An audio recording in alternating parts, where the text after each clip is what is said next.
Welcome to the Vine Resources podcast show. Welcome to another edition of the Vine Resources podcast show. Today I'm delighted to have with us Philipp Benkler. Philipp is the founder and CEO of TestBirds. Philipp's joining us today from Munich. Thanks, Philipp, for joining us. No worries. Thank you for having me. Philipp, please, I'd love to hear a little bit about the company, and if you can share a little bit about what your company does with our listeners, please. Sure. So my company, or our company, is called TestBirds. We're an innovative testing platform, and we help our customers to make their apps and software and digital products better. We use a community, so we have 250,000 people globally distributed, and those people basically test for us. They look for defects, they give feedback, they earn money by doing so. And on the other hand, we have a technology that gives you access to any kind of real device that you can think of through our platform.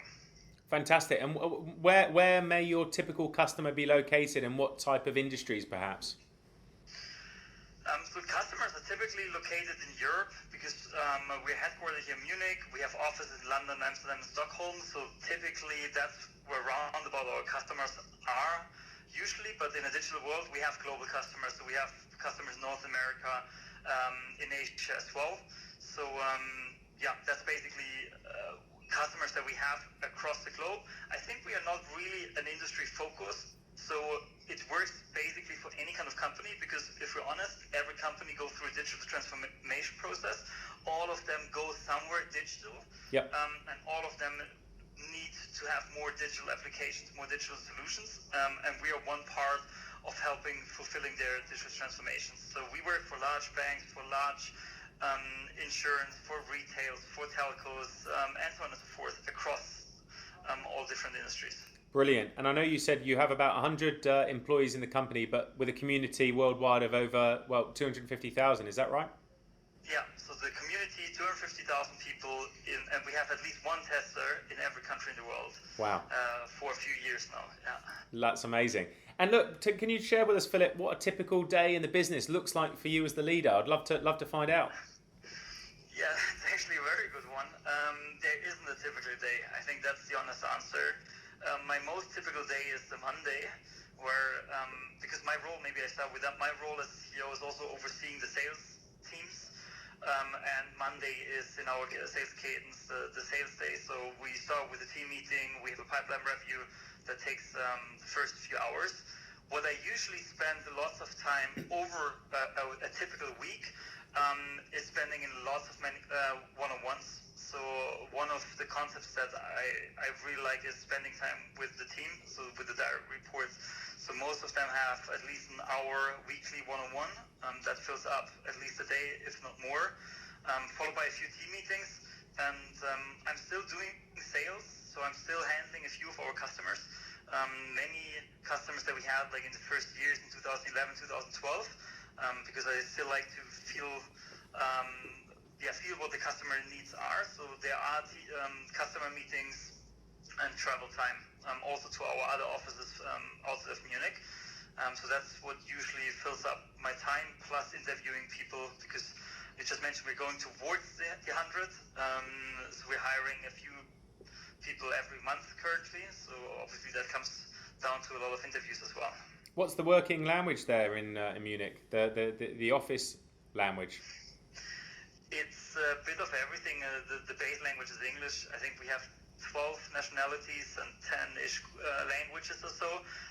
We do speak German in the German DACH team when it comes to sales teams, because we obviously only have Germans. I think that's the only meeting that's in German that I can think of in the company.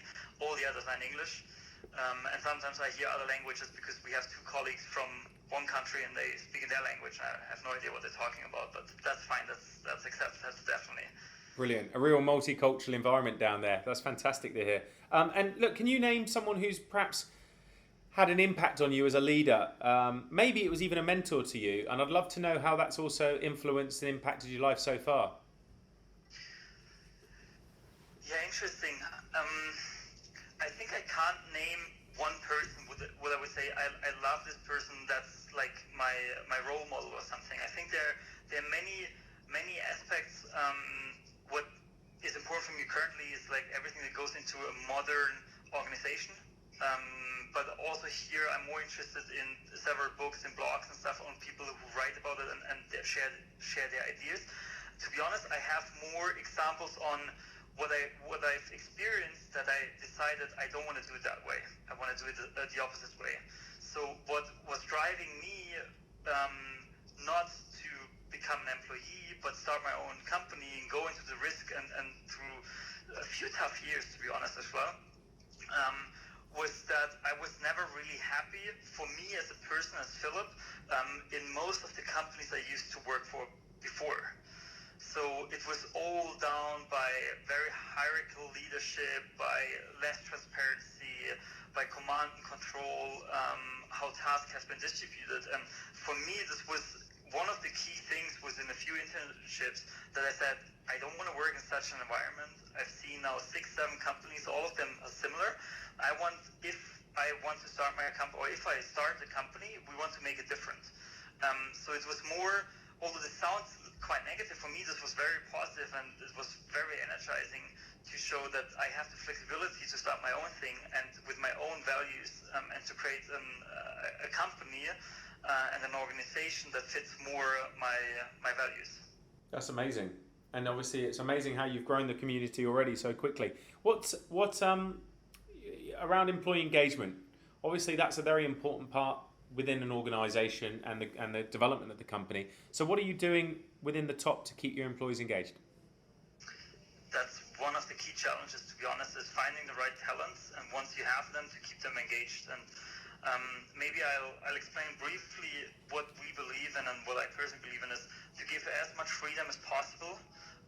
We believe in that every person that works for us in the team has good intentions in mind, and that we don't have to control and oversee them. So we give them lots of freedom and responsibilities, but we want them also that they pay this back in terms of that they own their responsibilities and that they fulfill them.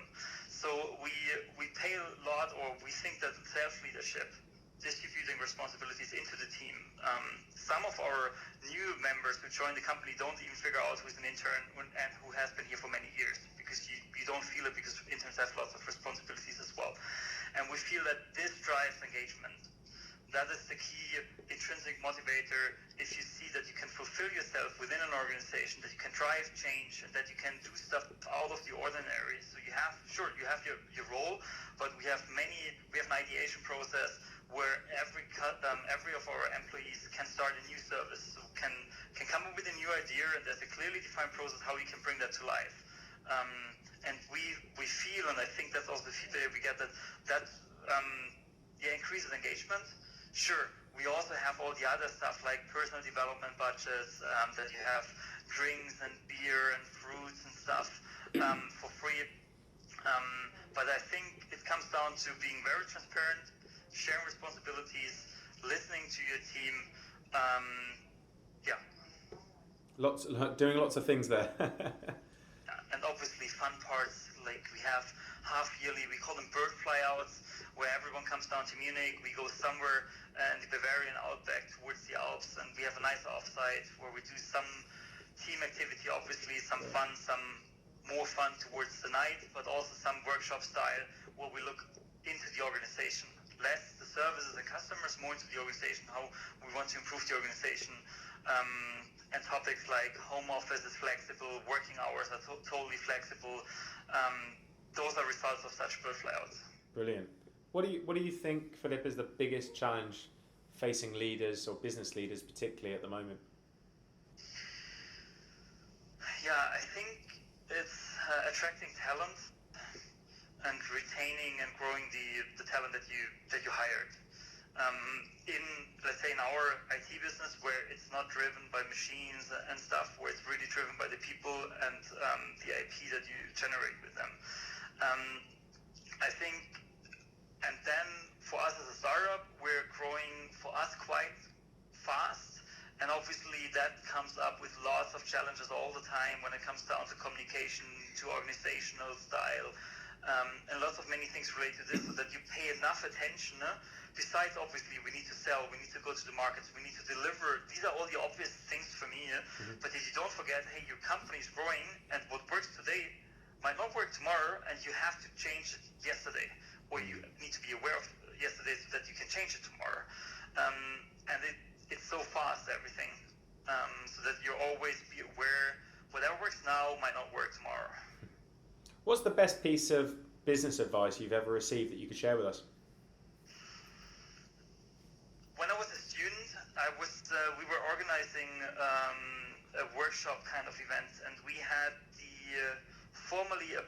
newly appointed CEO of a large investment vehicle private equity company, very large, one of the largest in the world. And she was a woman.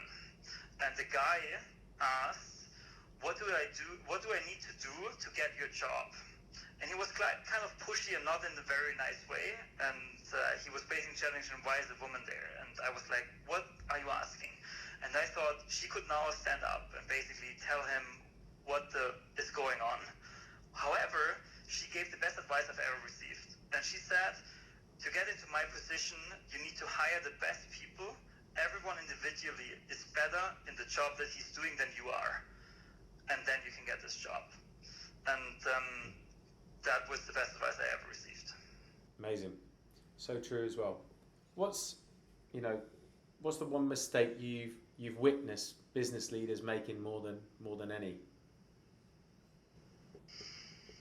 I feel not spending enough time, individual time, with the individual team members.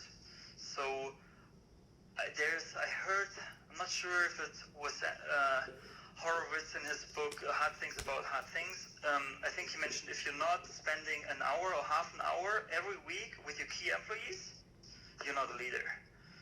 Round about that line. And I think that's also true for me, and what I see with what I've heard and see with others, that one-on-ones are not common in some organizations, and for me that's key in terms of leadership. And the one-on-one is not a reporting meeting. It can never be a reporting meeting.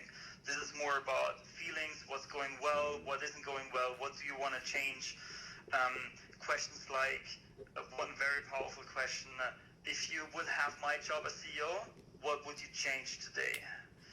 And then listen what the others are saying. You can't do that every week, obviously, but I think spending time every week is very crucial and important. If there was that sound advice, by the way, if no matter the size of the company, if there was one perhaps behavioural trait that you've noticed that's derailed more leaders' careers, what is that, do you believe?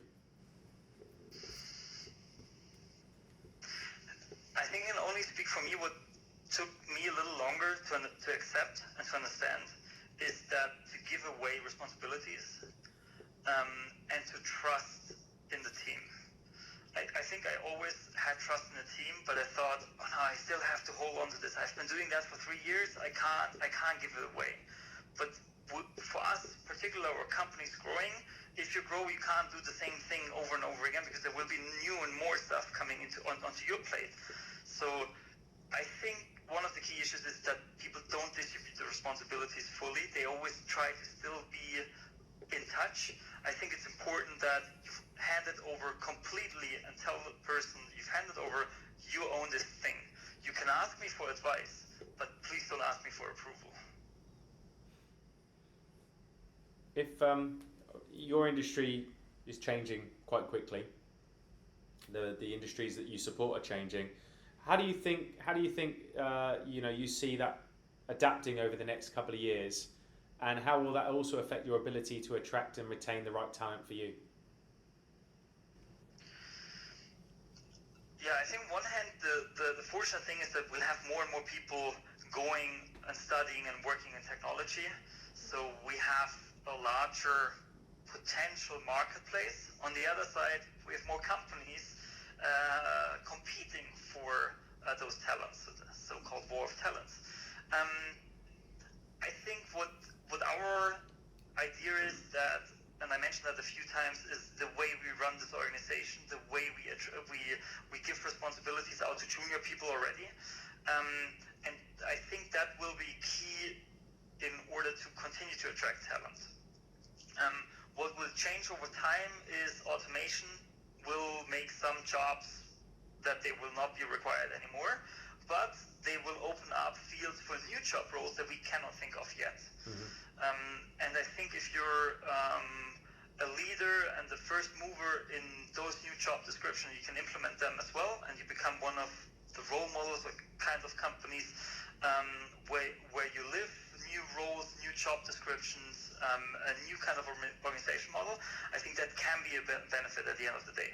However, I know it will be hard and it will not be easier as it is today. Understood.